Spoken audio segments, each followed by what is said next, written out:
আসসালামু আলাইকুম রহমতুল্লাহি ওয়া বারাকাতুহু। এই সৌদির কাজ আমরা দীর্ঘদিন ধরে করছি। তো আজকে সকালে গেছি। ঘন্টা হিসাবে যেহেতু আমরা কাজ করি, মনে করেন যে যখন যেটা পাই তখন ওইটাই করি।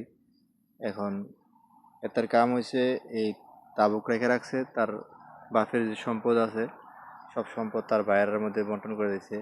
তার একটা মাজারা ছিল, একটা মাজার থেকে বাইঙ্গা প্রায় তারা এখন প্রায় যতগুলা ভাই অতগুলা ভাইয়ের আলাদা আলাদা মাজরা করছে আর কি।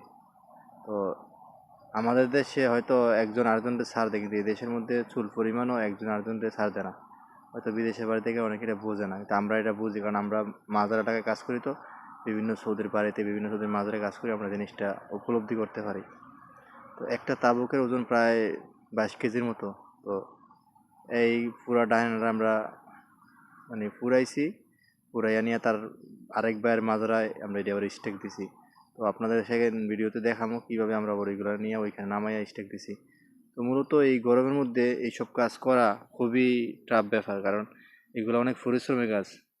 কারণ একটা তাবুকের ওজন প্রায় 22 কেজি। প্রায় একটা তাবু, এই একটা গাড়ি আপনার মনে করেন যে ফুল করতে, আমরা যেই লেভেলে ফুল করছি এই লেভেল ফুল করতে প্রায় আধা ঘন্টার উপর লেগে গেছে।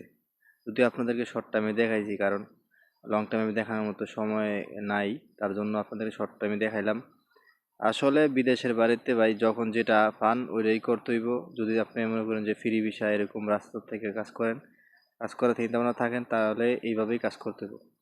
কারণ ভাই বিদেশ হয়েছে প্রচণ্ড গরম। এখন মনে করেন যে সৌদি আরবে গরম চলতেছে প্রায় 48, 47, 46 ডিগ্রি তাপমাত্রা। তো এই তাপমাত্রার মধ্যে আপনার রাস্তার মধ্যে থেকে এইসব কাজে যাইতে হইব আর কি। তো মূলত আজকের ভিডিও এই পর্যন্তই। যদি ভালো লাগে অবশ্যই আপনারা শেয়ার করে দিবেন, আর আমার সাথে থাকবেন। সবাই ভালো থাকবেন। আল্লাহ হাফেজ। আসসালামু আলাইকুম রহমতুল্লাহি ওয়া বারাকাতুহু।